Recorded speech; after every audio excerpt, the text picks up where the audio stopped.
জন্মাষ্টমী উপলক্ষে যদি সুজির মোহনভোগ আর তার সাথে তালের লুচি গোপাল দেবকে নিবেদন করা হয় তাহলে কিন্তু মনটা ভরে ওঠে।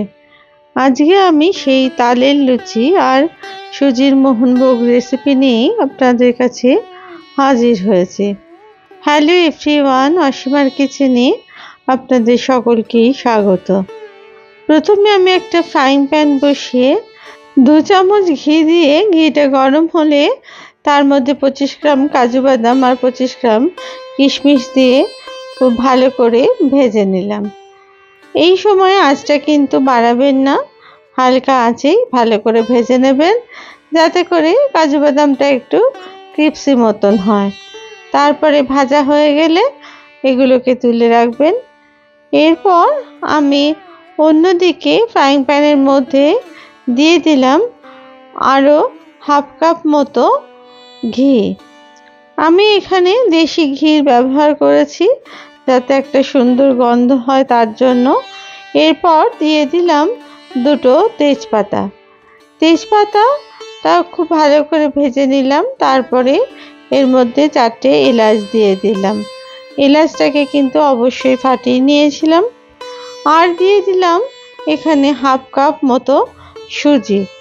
এখানে ঘি আর সুজির মাপটা কিন্তু একই রকম হবে, কারণ মোহনভোগে ঘিয়ের গন্ধ সুজির মধ্যে না থাকলে কিন্তু স্বাদটা অত ভালো হয় না। তাই ঘি আর সুজির মাপটা সমপরিমাণ দিতে হবে। আপনারা যে কাপ বা বাটিতে মাপটা নেবেন সেটা যেন সমান পরিমাণের হয়। এরপর গ্যাসটাকে একদম লো করে সুজিটাকে ভেজে নিতে হবে 5 থেকে 7 মিনিটের জন্য।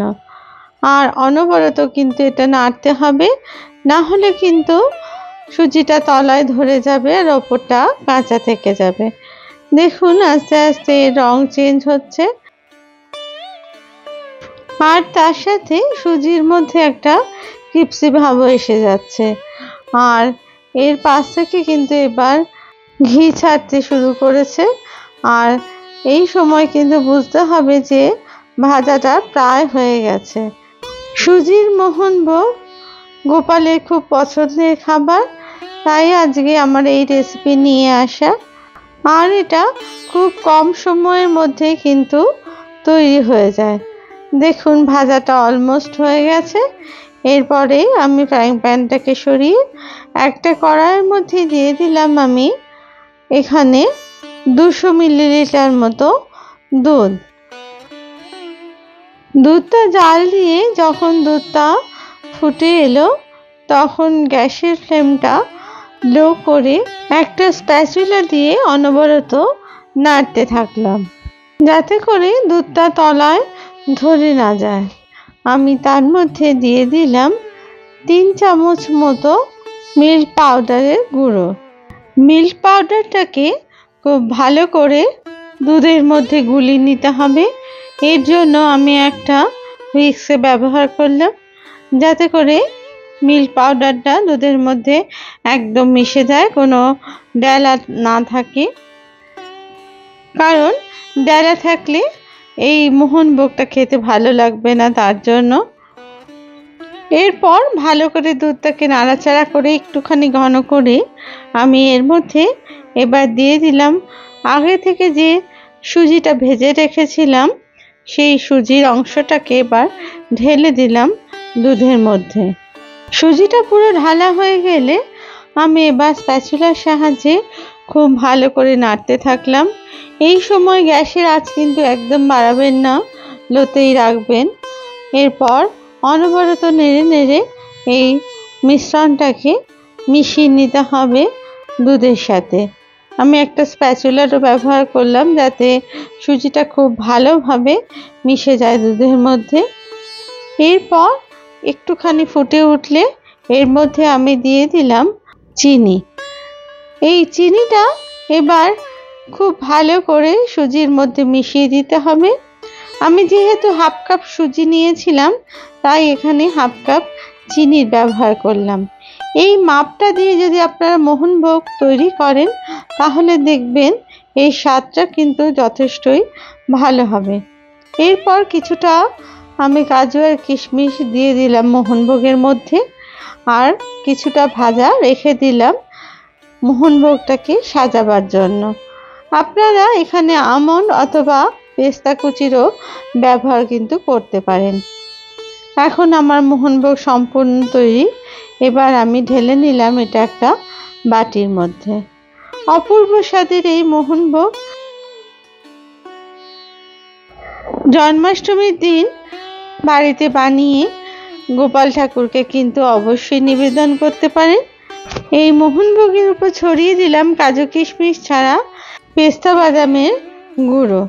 শুধুমাত্র খেয়াল রাখতে হবে মোহনভোগ বানানোর ক্ষেত্রে যে কাপে বা যে বাটিতে আপনারা সুজি আর ঘিয়ের মাপ নেবেন, সেই কাপ বা বাটিতেই মেপে আপনারা চিনির মাপটাও কিন্তু দেবেন।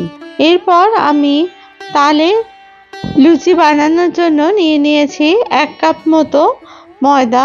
তার মধ্যে দিয়ে দিয়েছি হাফ চামচ বা ছোট চামচের 1 চামচ নুন, আর ছোট চামচের 1 চামচ চিনি, আর দিয়ে দিয়েছি 2 চামচ সাদা তেল। সমস্ত উপকরণগুলো প্রথমে ভালো করে মিশিয়ে নিয়ে তার মধ্যে দিয়ে দিলাম আমি এখানে 5 চামচ মতো তালের পাল্প।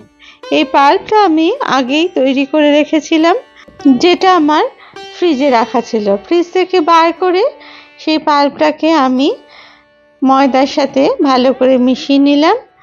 এখানে কিন্তু আমি কোনো জলের ব্যবহার করব না, তালের পাল্প দিয়ে আমি কিন্তু ময়দাটাকে মেখে নিলাম। দেখুন কত সুন্দর আস্তে আস্তে ময়দাটা কিন্তু জল ছাড়াই সুন্দর মাখা হয়ে গেল। আরও কিছুক্ষণ ময়দাটা খুব ভালো করে ঠেসে একদম নরম করে মেখে নিলাম, যাতে করে আর কোনো জলের বা আটা ময়দার প্রয়োজন না হয়, সেই রকম মতন। আপনাদের যদি এই রেসিপি ভালো লেগে থাকে তাহলে প্লিজ লাইক, শেয়ার আর কমেন্টস করতে ভুলবেন না। আর আমার চ্যানেলে যদি আপনারা নতুন বন্ধু হন তাহলে প্লিজ আমার চ্যানেলটিকে সাবস্ক্রাইব করে দেবার অনুরোধ রইল, আর পাশে থাকা বেল আইকনটিকে প্রেস করে দিতে ভুলবেন না, যাতে করে নতুন রেসিপি দিলে সহজেই তা আপনাদের কাছে পৌঁছে যায়।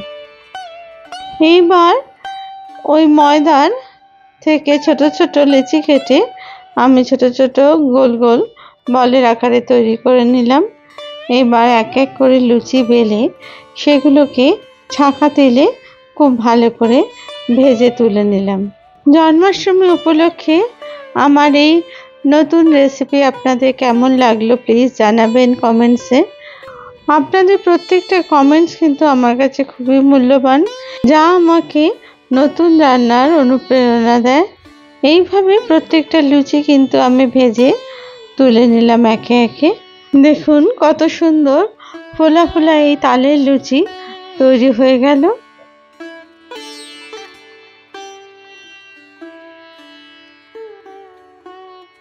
অসাধারণ এই স্বাদের তালের লুচি আর সুন্দর মোহনভোগ এইবার জন্মাষ্টমীতে অবশ্যই ভগবানকে নিবেদন করতে পারেন।